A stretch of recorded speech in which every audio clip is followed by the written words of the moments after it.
Mbah Kyai Soleh Darat ini adalah gurunya ulama di Nusantara ini. Supaya tidak ketahuan sama Belanda, terjemahkan Al-Quran tersebut ke dalam bahasa Jawa lewat tulisan Arab Pegon. Ya, Assalamualaikum warahmatullahi wabarakatuh. Dan ini masih nuansa wisata religi.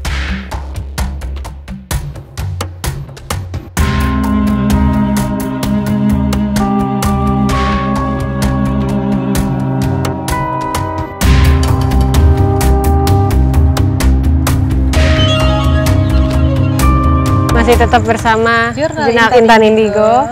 Dan wisata di Semarang ini kita banyak religinya, Mbak. Iya, biar komplit. Biar komplit. Jadi untuk sekarang ini kita memahami leluhur-leluhur yang dimana sering menyebarkan agama Islam atau yang lainnya. Kebetulan ini lagi di Ki Soleh Darat, bener kan? Kiai Haji Mbah Soleh Darat. Atau yang nama aslinya Kiai Haji Muhammad Soleh. Nah, jadi biasanya sering dibilang Mbah Soleh Darat. Mbah Soleh Darat. Ya. Dan ini kebetulan kan lagi ada di Bukit Bergoto. Ya. Nah, itu yang aku dengar itu bahwa dulunya ini di mana tempat-tempat orang untuk bertapa, terus orang sering bermeditasi, itu leluhur-leluhur dulunya gitu. Dan memang Bergoto ya, Mbak ya? Iya, Bergoto. Bergoto itu yang aku baca sedikit, spill sedikit bahwa sudah ada dari zaman Mataram kuno dulu, Mbak. Gitu. Iya. Jadi memang sudah lama. Dan kalau sekarang kita lihat banyak makam warga ya di sekitarnya makam umum. Makam umum. Dan mungkin kita bisa langsung ke dalam untuk sekalian kita ziarah ke dalam. Yuk guys.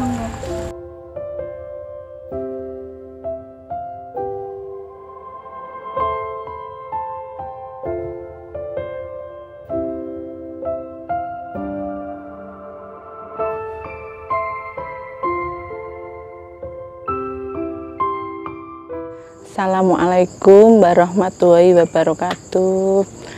Selamat malam, saya Sumiati, salah satu juru kunci di makam Kyai Soleh Darat di wilayah sekitar TPU Bergota ini. Udah berapa lama Ibu? Kalau untuk jadi juru kunci makam saya baru 8 tahun. Jadi dulu memang dari mbah saya kebetulan dapat amanah dari keluarganya Mbah Soleh untuk merawat dan membersihkan makam. Kemudian mbah saya meninggal, ke ibu sama bulik saya. Beliau pun meninggal, jadi ke cucu-cucunya itu banyak sekali, ada 11, salah satunya saya. Jadi udah turun-temurun? Iya, turun-temurun dari juru kunci. Dan Ibu juga udah 8 tahun di sini? Iya. Ini di sini banyak ya Bu yang ziarah ke sini? Alhamdulillah peziarahnya banyak, Mbak. Jadi tiap Sabtu sama Minggu itu yang wisata religi ke sini melimpah ruah. Jadi mereka datang dari berbagai kota di Jawa Tengah, Jawa Barat, Jawa Timur. Itu kalau Sabtu sama Minggu sampai dini hari mereka datang ke sini. Ini bukanya 24 jam gitu? Iya, 24 jam, tidak ada tutupnya, non-stop. Cuma juru kuncinya kadang-kadang ya tetap pulang untuk istirahat. Mbah Kyai Soleh Darat ini adalah gurunya ulama di Nusantara ini. Untuk apa ya,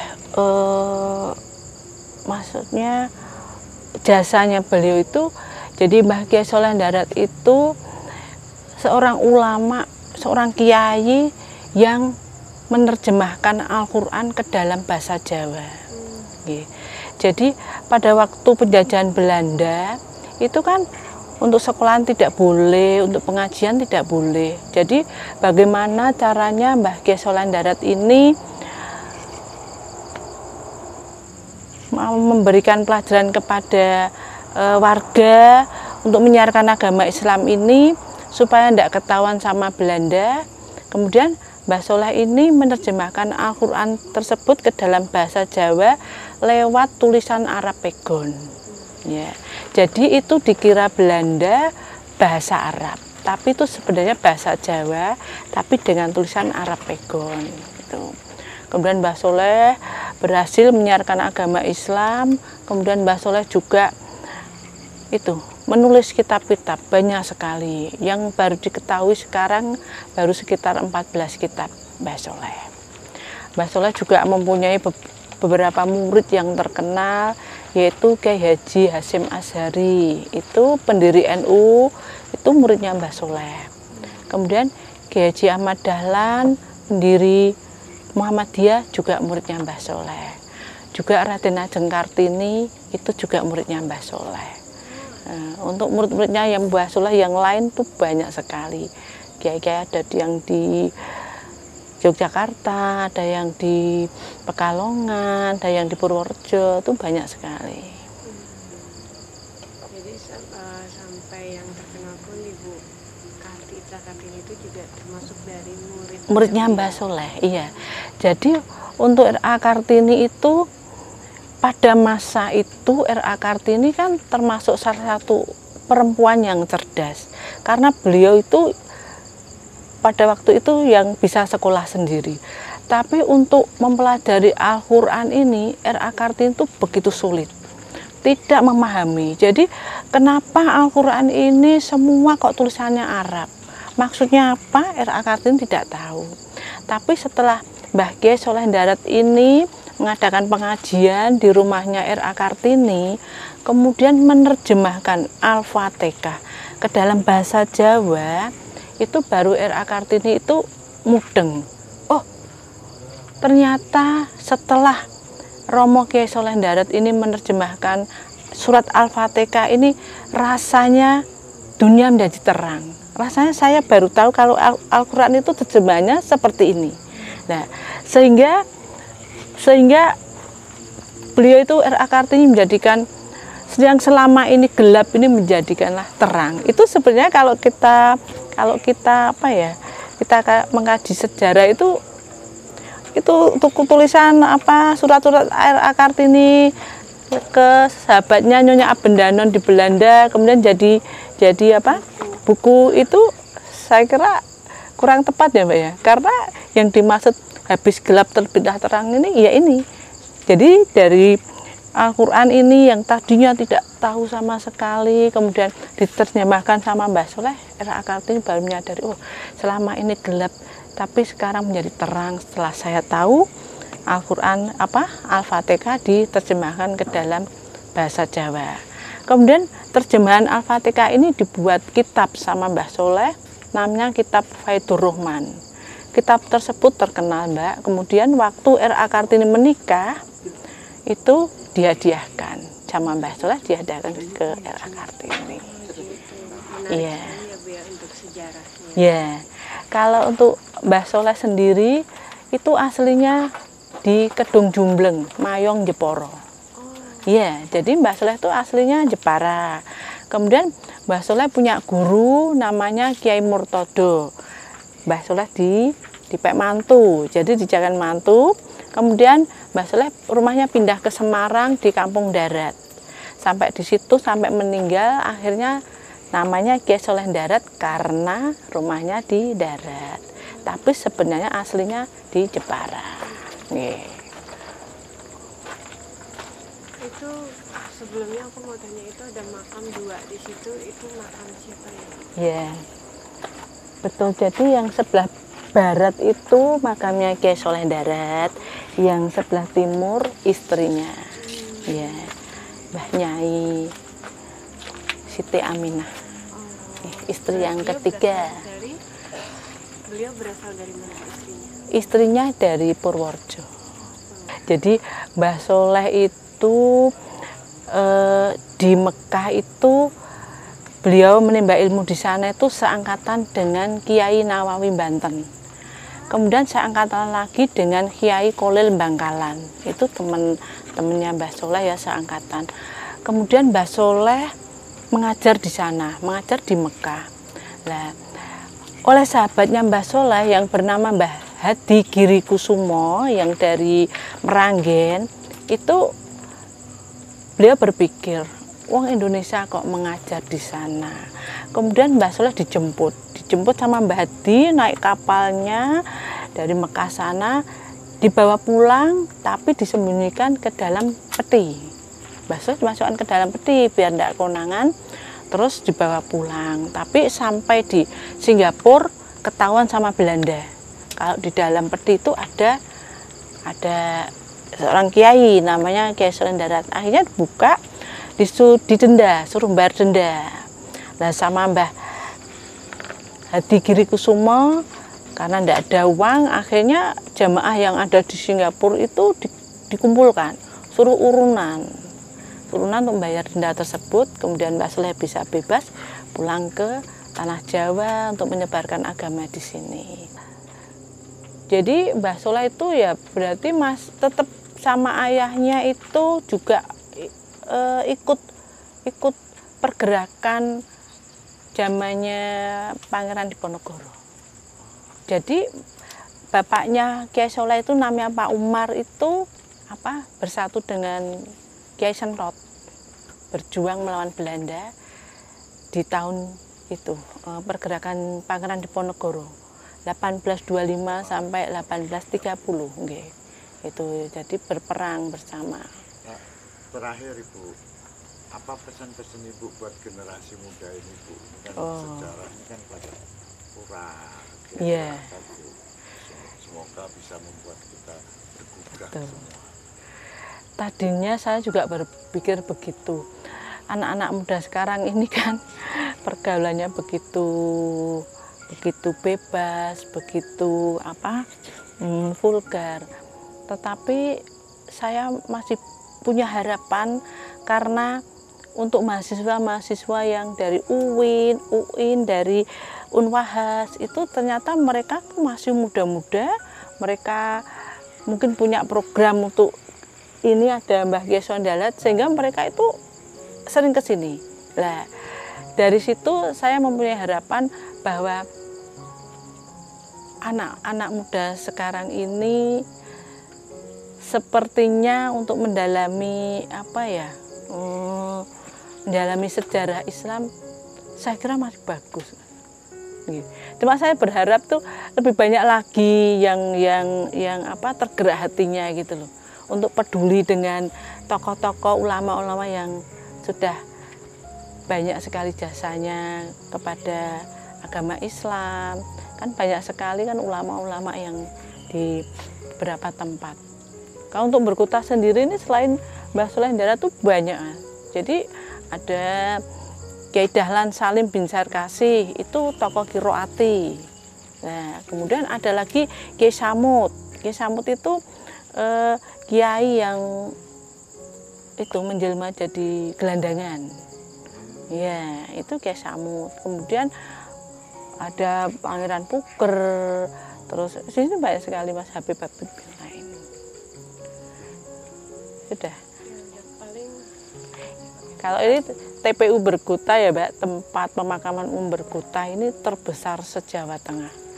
Jadi ini luasnya 30 hektar, ada sekitar 160 juru kunci. Oh, banyak. Ya, banyak. Jadi kemudian Berkota sendiri itu dari bahasa Belanda, Bokota. Artinya gunung di tengah kota. Jadi ini perbukitan tapi ini di tengah kota persis. Jadi ini letaknya sangat strategis. Kemana-mana kan dekat ke Simpang 5, ke Tugu Muda, ke Karyadi, ke ini. Nah ini namanya Berkota ini. Menarik banget Bu dari sejarahnya, terus kenapa namanya Berkota, dan itu sangat menarik sekali. Senantiasa bisa menjadikan pelajaran penonton dari YouTube Book of Mira. Iya. Sekali lagi terima kasih banyak ya Bu ya.